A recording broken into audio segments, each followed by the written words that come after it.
कहानी है रामपुर गांव की, जहां के मर्द महिलाओं को हमेशा नीचा दिखाने की कोशिश में रहते। अरे अभी तक खाना नहीं आया। क्या मुझे एक और शादी करने की जरूरत है? नहीं जी नहीं, ऐसा मत करना, वरना मैं कहाँ जाऊंगी। खाना लेकर मैं अभी आई जी। गांव की पंचायत में भी फैसले हमेशा औरतों के खिलाफ ही रहते। मैं जो फैसला सुनाता हूँ वो भगवान की आज्ञा होती है। इस लड़के ने अपने मन से शादी करके अच्छा नहीं किया। लड़के को घर भेज दो और इसकी शादी इसकी जाति की किसी लड़के से करवा दो। लेकिन ये लड़के, इसे तो गांव के बाहर निकाल दो। नहीं नहीं जमींदार साहब, ये क्या बोल रहे हैं? ऐसा नहीं हो सकता। मेरी बेटी मासूम है, इसे अच्छे बुरे की समझ नहीं है। अरे कहाँ जाएगी ये बेचारी? कहाँ जाएगी? इतनी चिंता है तो पूरे परिवार का गांव निकाला कर देते हैं। बेचारे पूरे बसे बसाए परिवार को गांव छोड़ना पड़ता है।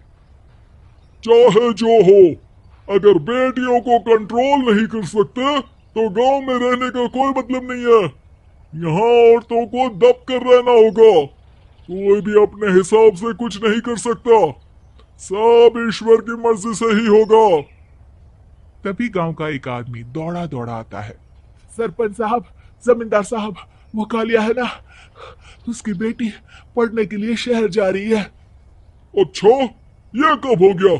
और कालिया की हिम्मत कैसे हो गई ऐसा करने की? लेकर आओ उसे और उसकी बेटी को। बस फिर क्या था, हाजिर हो जाते हैं कालिया और उसकी बेटी सरपंच के सामने। और कालिया, ये क्या सुनने में आ रहा है? बेटी को इंजीनियर बना रहा है तू? और ये बता, गांव में तो स्कूल नहीं है, फिर कहां से इतनी क्लास पास कर गई तेरी बेटी? राधा, जो कि कालिया की बेटी है, उसे लगता है कि सरपंच उसकी तारीफ कर रहे हैं।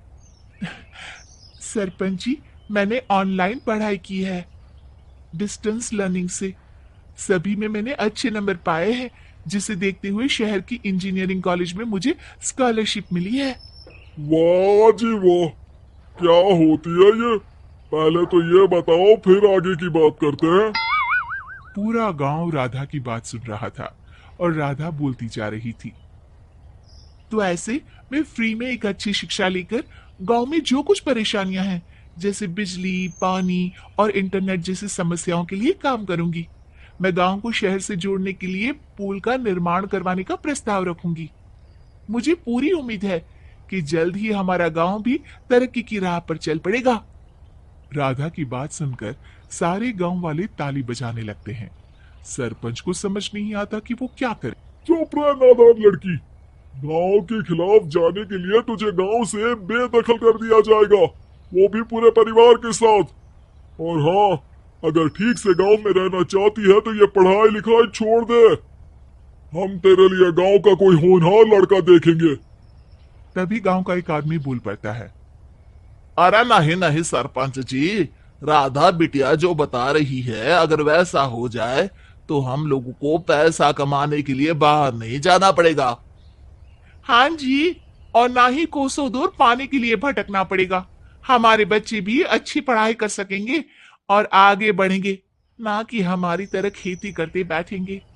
क्यों गांव वालों, राधा बिटिया का साथ देना चाहिए ना। सरपंच देखता है कि गांव राधा के साथ है, तो वो चुप हो जाता है। वो घर आकर अपने सलाहकार से बात करता है, जो बहुत ही चालाक किस्म का इंसान होता है।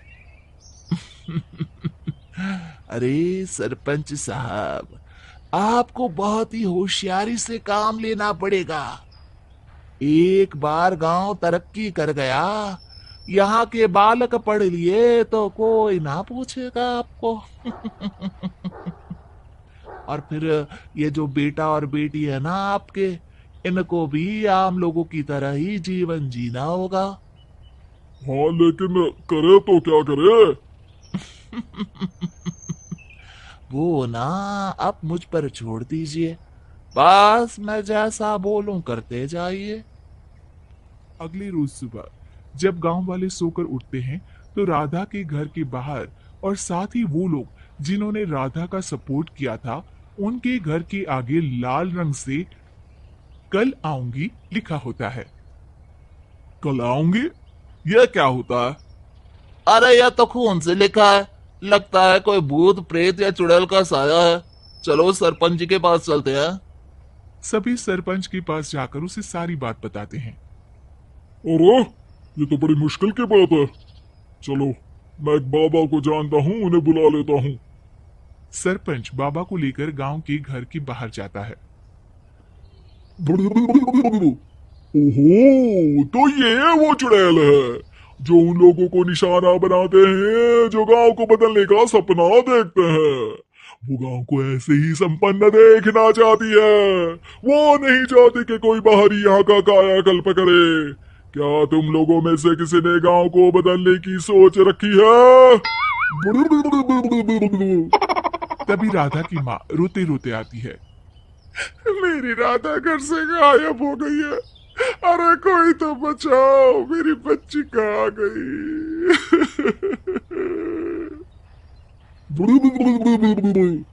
ले गई वो चुड़ैल, तेरी बच्ची को ले गई। अब वो उसे श्रापित करके छोड़ेगी, उस पर चुड़ैल का साया हो जाएगा। तभी बुरी सी हालत में राधा भी वहां आ जाती है। उसके बाल चुड़ैल की तरह फैले होते हैं और कपड़ों में खून लगा होता है। सभी राधा को देखकर डर जाते हैं। माँ, पता नहीं मुझे कौन उठा कर ले गया था। अरे दूर दूर हो जा चुड़ैल, अब हम लोग इस गांव में नहीं रुकेंगे। अरे कैसे बातें कर रहे हैं आप? कल तो आप मेरे भरोसे गांव का हुलिया बदलने, अपने बच्चों को पढ़ाने और तरक्की उन्नति की बात कर रहे थे, तो आज क्या हो गया आपको? ये फिर तुम लोगों को बहकाएगी। ये चुड़ैल गांव में आ चुकी है।